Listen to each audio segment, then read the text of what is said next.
Max Fried Chicken. Aromatics. Yan.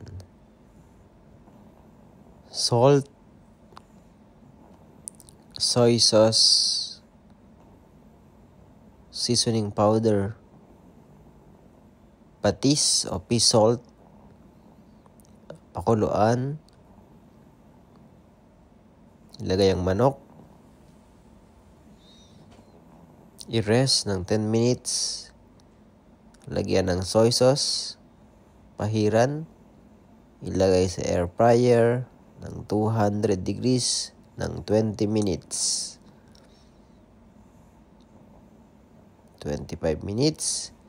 And then, eto na yung ating Alamax style air fryer chicken.